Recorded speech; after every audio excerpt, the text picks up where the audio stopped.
Good morning, students. In our previous class, we have learned about what? Force, balanced force, unbalanced force, inertia, and first law of motion. So let's quick revise of all this. What is force? Force simply a push or a pull. To move object from its place, we need to apply some force. Then what is balanced force? When after process, if the net force on a particular object, net force means combined force on a particular object is zero, then it is called balanced force. And in balanced force, object will not move. That means in balanced force, no acceleration. Then what is unbalanced force? If the net force after the process on a particular object, if the net force is not zero, then it is said to be unbalanced force. Then what is inertia? Inertia means what? The tendency of object to maintain its state is called inertia. If the object in rest, it want to be in rest. If the object in motion, it want to be in motion. This is known as inertia. Then what is first law of motion? It is very similar to inertia. That means the object will maintain its state until an unbalanced force act upon it. That means if the object in motion, it will continue in its motion until an unbalanced force act upon it. Or if the object in rest, it want to be in rest until an unbalanced force act upon it. Okay, so that is what Newton's first law. Now see, what is the relationship between inertia and mass? Suppose one object is here and its weight is 10 kg and the another object is there and its mass is 2 kg. So to move this object, we need to apply more force as compared to this. This object easily we can move, but here we need to apply more force. So that means what? This object is having more inertia and this is having less inertia. If the mass of object is heavy, then its inertia is more, and if the mass of the object is less, then its inertia is also less. Very similar example.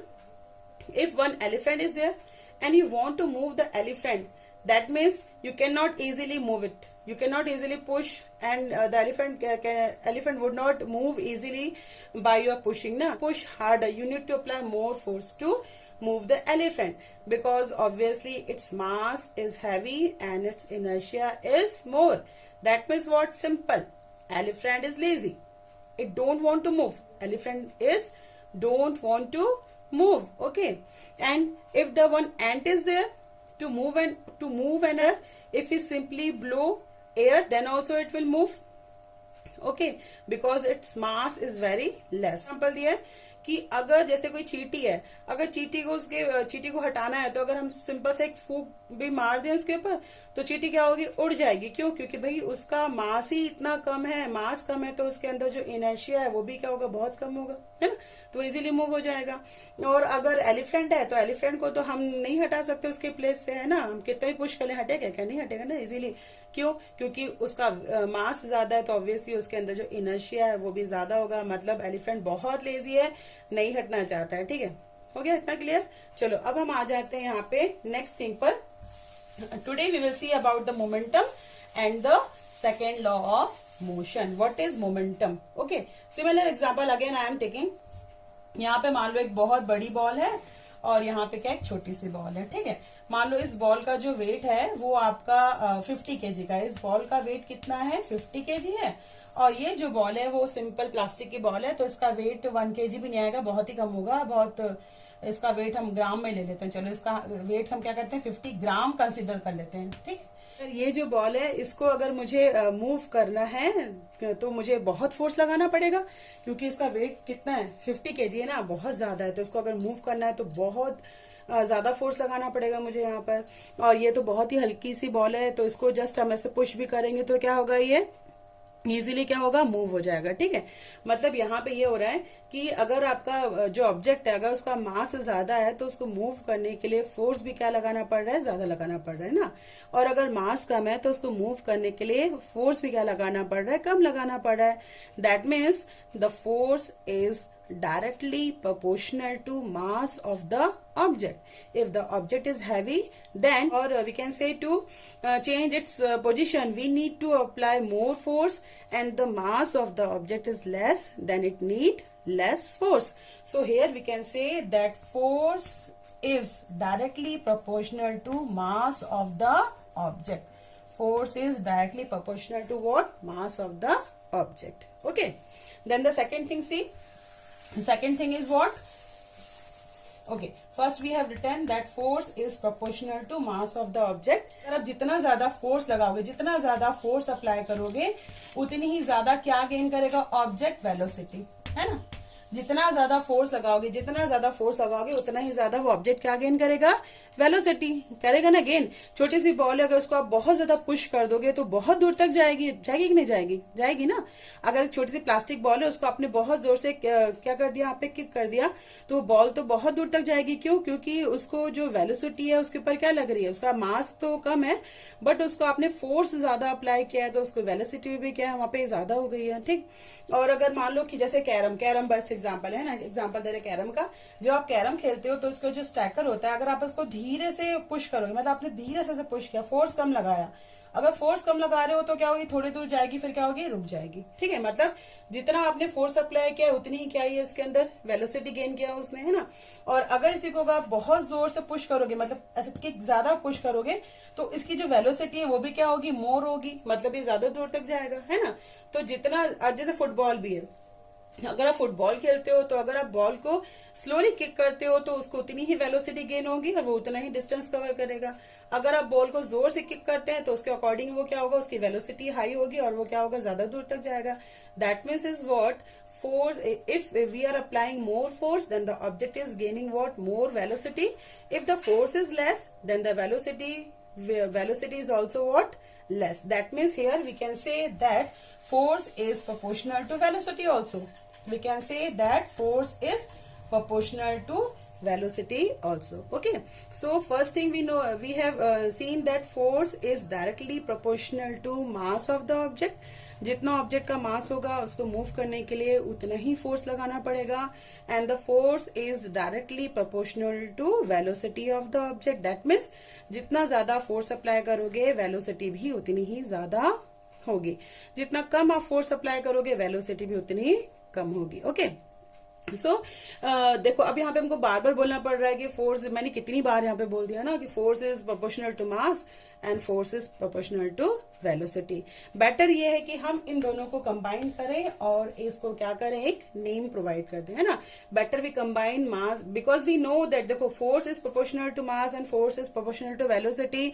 So better is saying again and again that the force is proportional to these two things. Better we combine these two and we have to give one name to this unit. Okay, so Newton gave one name to this combination is what, that is momentum. That is what, momentum. And momentum is what, the multiplication of mass and velocity. ठीक है, अभी मैं आपको क्या बोल रही हूँ कि बार बार ये बोलने से अच्छा है कि फोर्स मास के प्रोपोर्शनल है, फोर्स वेलोसिटी के प्रोपोर्शनल है। हम क्या करते हैं यहाँ पे, मास और वेलोसिटी दोनों को कंबाइन कर देते हैं, कंबाइन कर दें यहाँ पे। ठीक है, अब इनका जो कॉम्बिनेशन या इनका जो प्रोडक्ट बना है इसको एक नेम दे देते हैं और हम डायरेक्ट बोल सकते हैं कि force is proportional to the combination of mass and velocity. And इसका जो कॉम्बिनेशन, ये जो प्रोडक्ट है, इसको एक नेम दिया गया है, that is what, momentum. That is what, momentum. Momentum, and momentum we are showing by the symbol of P. ठीक है, पी किससे शो, पी किसके लिए होता है, फॉर द मोमेंटम। ठीक है, अब देखो अब हमने क्या कर दिया, मास और वेलोसिटी को कंबाइन कर दिया है, तो now we can directly say that is what, force is proportional to what, momentum of the object. Force is proportional to momentum of the object. ठीक है, momentum of the object मतलब यहाँ पे momentum क्या है, momentum is what, the multiplication of mass and velocity, and directly we can say that force is proportional to momentum. Clear?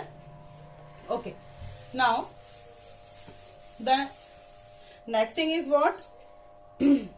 Let's see some examples. If you are playing the cricket, then we need to put more force to go an object faster, like the ball, cricket ball. Okay, if you push the cricket ball harder, then it will be go very faster and it will cover more distance, है ना. Cricket आप खेलते हो, अगर ball के ऊपर आपने जोर से पुश किया है, जोर से अगर फोर्स उसके ऊपर ज्यादा लगा है, तो ऑब्वियसली वो जो बॉल है बहुत दूर तक जाएगी ना. क्यों? क्योंकि देखो बॉल, ये जो बॉल है इसका एक मास है, बॉल का मास है, और जब इसके ऊपर आप क्या कर रहे हो, फोर्स अप्लाई कर रहे हो, उसको पुश कर रहे हो, तो उसको क्या गेन होगा, इसको गेन क्या होगा, वेलोसिटी. क्या गेन होगा, इसको वेलोसिटी गेन होगी, मतलब इसकी स्पीड बढ़ेगी ना भाई. इसको स्पीड, अभी देखो बॉल तो रेस्ट पे है, ठीक, बॉल अभी रेस्ट पे है ना. जैसे ही इसके ऊपर आप फोर्स लगाओगे, बैट से इसको हिट करोगे, इसको क्या मिलेगी, एक वेलोसिटी मिलेगी. ठीक है, तो इसका मास भी है. अब जितना उसका मास है उसके अकॉर्डिंग क्या रहेगा, उसका वेलोसिटी भी रहेगा, है ना. अगर बॉल छोटी है तो वेलोसिटी ज्यादा हो जाएगी यहाँ पे. ठीक है, तो मतलब यहाँ पे जो फोर्स है वो किसके ऊपर अप्लाई हो रहा है, ऑब्जेक्ट के ऊपर, मतलब मास, एक मास के ऊपर अप्लाई हो रहा है, और उसको जो फोर्स लगाया तो उसको क्या गेन हो रहा है, वेलोसिटी गेन हो रहा है यहाँ पे. ठीक है, अब ये जो पूरा चीज है इसको हम क्या बोल रहे हैं यहाँ पे, मोमेंटम. क्या बोल रहे हैं इसको, मोमेंटम बोल रहे हैं. ठीक है, अब देखो, as the force is a vector quantity, similarly momentum is also what, a vector quantity. ठीक है, अगर बॉल यहाँ पे रखिए, अगर आप इस डायरेक्शन में इसके ऊपर फोर्स अप्लाई कर रहे हो, तो बॉल का जो मोशन है वो भी इसी डायरेक्शन में ही होगा, मतलब उसको जो वेलोसिटी गेन हो रही है वो भी सिमिलर डायरेक्शन में होगी, है ना. So here the momentum is a vector quantity.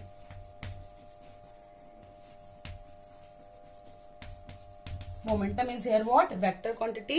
It has the direction of force. It move, or we can say the object will move in the direction of force only. Okay. Then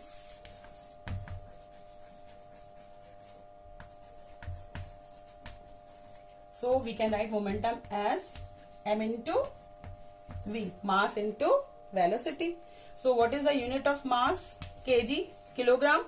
And what is the unit of velocity? It's meter per second. So the unit of momentum is what? So the unit of momentum is what? Kg meter per second. Kg meter per second is the unit of momentum. Okay. A faster moving bullet has a huge momentum because its velocity is very high. Okay, है ना. अगर आप देखो gun से कभी bullet fire होती है, तो बुलेट का मास बहुत छोटा होता है, बुलेट बहुत क्या होता है, मास, उसका शेप बहुत कम होता है ना, मास बहुत कम होता है, लेकिन उसकी वेलोसिटी क्या होती है, बहुत ज्यादा होती है वेलोसिटी. इसलिए क्या होता है, वो बहुत फास्ट मूव करता है और डिस्टेंस भी ज्यादा कवर करता है बुलेट, है ना. क्यों? Because its velocity is very very high. ठीक है, सो अब यहाँ पे एक और एग्जाम्पल ले रहे हैं. Now we are moving to the second law of Newton. ठीक है, सेकेंड लॉ ऑफ न्यूटन की तरफ हम लोग जा रहे हैं. अब देखो यहाँ पे सपोज एक कार है, कार का डायग्राम कैसे बना, मान लो एक कार है. ठीक है, और कार को आप क्या कर रहे हो, यहाँ पे पुश कर रहे हो. अब डायग्राम पे एग्जैक्ट मत जाना, डायग्राम तो कैसे बन जाता है. ये कार है, इसको आप पुश कर रहे हो.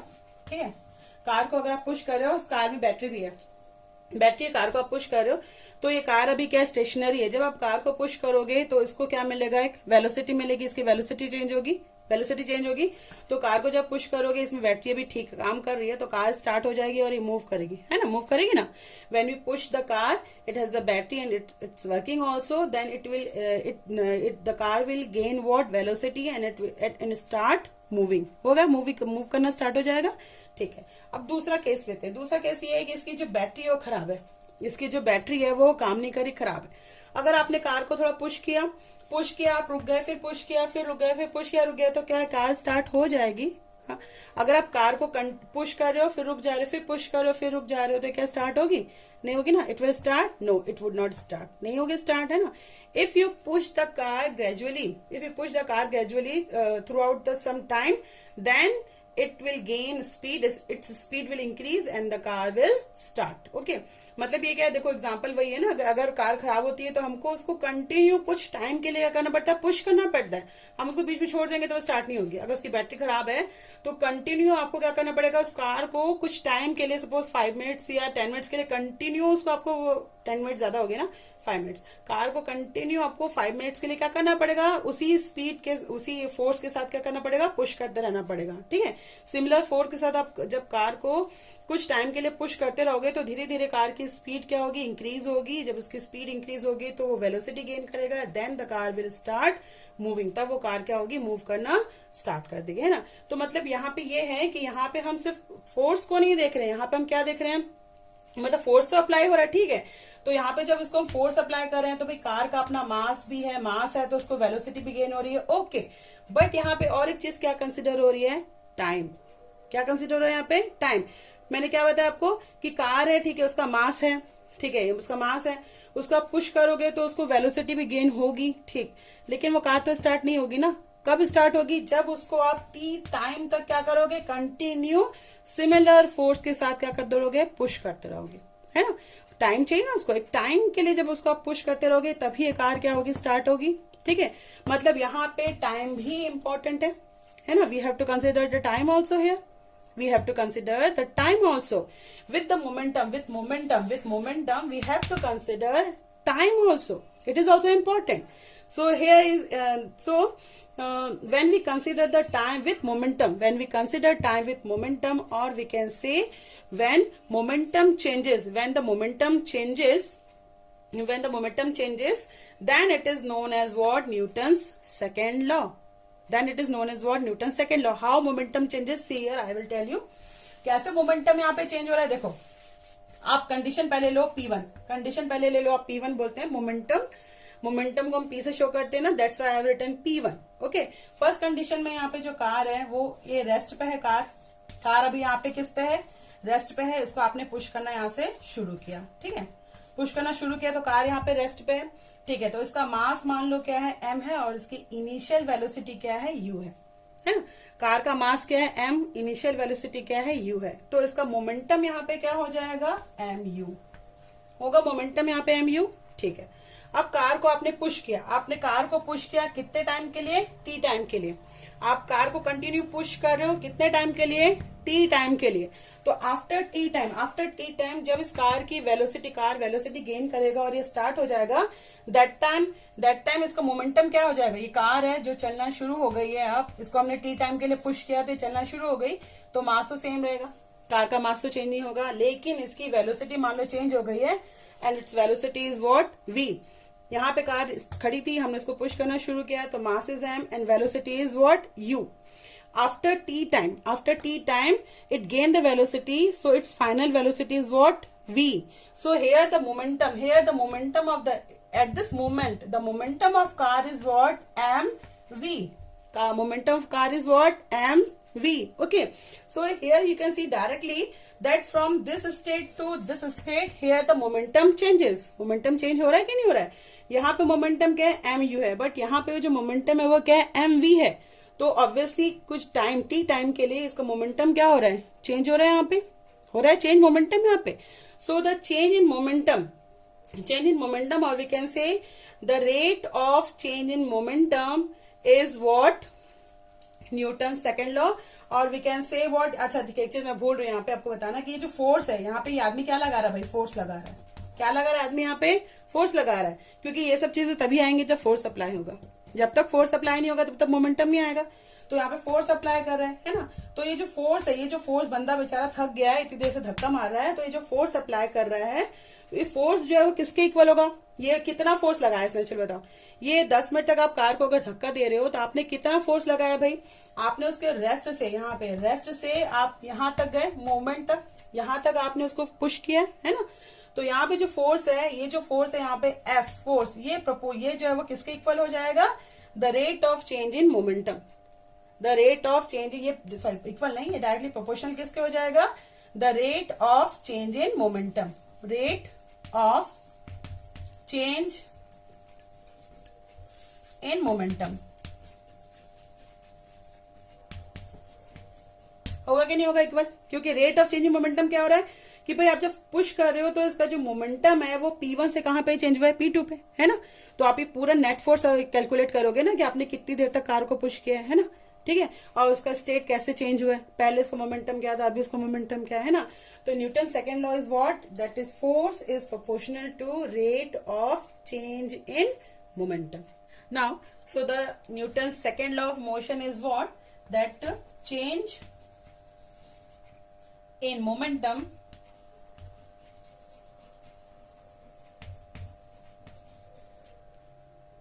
is directly proportional to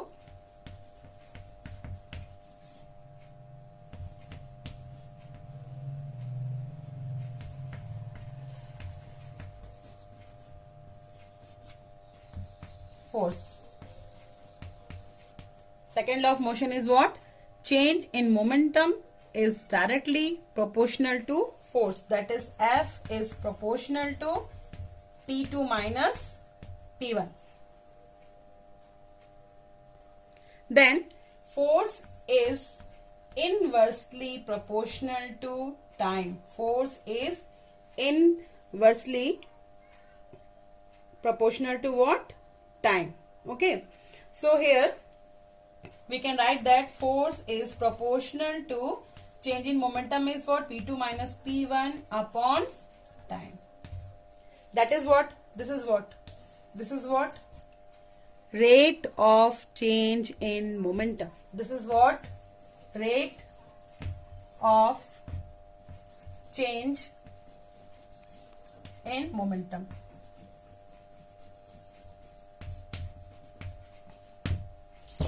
rate of change in momentum. क्या बताया था मैंने आपको यहाँ पे कि भाई फोर्स जो हम अप्लाई कर रहे हैं वो फोर्स जो है वो किसके प्रोपोर्शनल होता है, rate in change of momentum. Rate in change of momentum मतलब जैसे कार का एग्जांपल लिया था हमने, देखा था ना कि हम कार को पुश कर रहे हैं, तो हम कुछ समय के लिए फॉर मीन वाले time we are pushing the car ना, कुछ समय के लिए हम क्या करें, कार को कंटिन्यू पुश करते जाते हैं, तभी वो कार क्या होती है, स्टार्ट होती है ना। तो वहां पे क्या हो रहा है, उसका स्टेट रेट चेंज। और रेट मतलब क्या होता है कि जहां पे टाइम फैक्टर आ जाता है कि आप मतलब बिफोर टाइम है, उसके पहले क्या था, देन उसके बाद क्या था, दैट इज व्हाट रेट है ना। तो यहाँ पे मोमेंटम क्या हो रहा है, चेंज हो रहा है ना, टाइम है, टाइम के अकॉर्डिंग यहाँ पे मोमेंटम क्या हो रहा है, चेंज हो रहा है। So that's why it is called what, rate of change in momentum. तो force is proportional to rate of change in momentum, और simply you can say that force is proportional to change in momentum and force is inversely proportional to time. Okay, now we have to derive this also. Now see here, force is proportional to 1 upon t and force is proportional to 1 upon t and force is proportional to P2 minus P1 upon t. Then force is proportional to, what is the value of P2, mv, mass into final velocity. P1 is what, mass into initial velocity upon time. Then F is proportional to m. m is common ना, m यहाँ पे दोनों में common है, बाहर निकाल लेते हैं, अंदर क्या बचेगा, v minus u upon क्या हो गया, t. Then F is proportional to m into v minus u upon t. And we know that A acceleration equals to what, v minus u upon t. Acceleration is what, change in velocity. Okay, acceleration is what, change in velocity. So here we can write that force is proportional to m into a. From here we can write that force is proportional to m into a. अब हमको यहाँ पे क्या करना है, force को m के equal करना है. So we have to use one constant and that constant is what, k.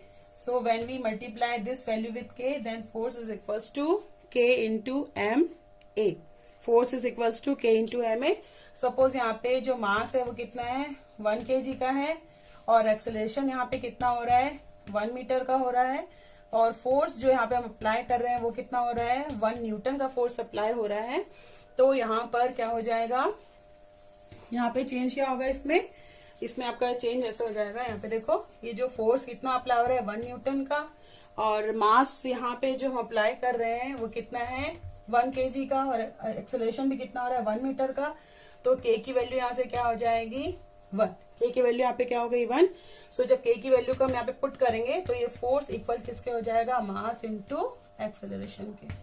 यहाँ पे फोर्स किसके इक्वल हो जाएगा, mass into acceleration. So here we can say that force, sorry नहीं विजिबल नहीं है क्या, force is equals to mass into acceleration. Now it is visible ना, force is equals to mass into acceleration, ऐसा पढ़ लिया.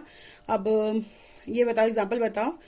एक एग्जांपल है कि जो क्रिकेटर्स होते हैं ना, why they are taking their hands back or they are pulling why they are pulling their hand back to stop the ball, है ना. क्रिकेटर्स को देखो, जब उनको बॉल को कैच करना होता है तो अपने हाथ को क्या होता है, पीछे की तरफ लेके जाते हैं ना. क्यों लेके जाते हैं, सिंपल एग्जांपल है यहाँ पे, है ना. क्यों लेके जाते हैं, एकदम सिंपल है. उसका रीजन क्या होता है, देखो बता, उसका रीजन क्या होता है कि हमने यहाँ पे क्या पढ़ा था कि भाई ये जो फोर्स है प्रोपोर्शनल किसके होता है, P2 minus P1 upon T के, है ना.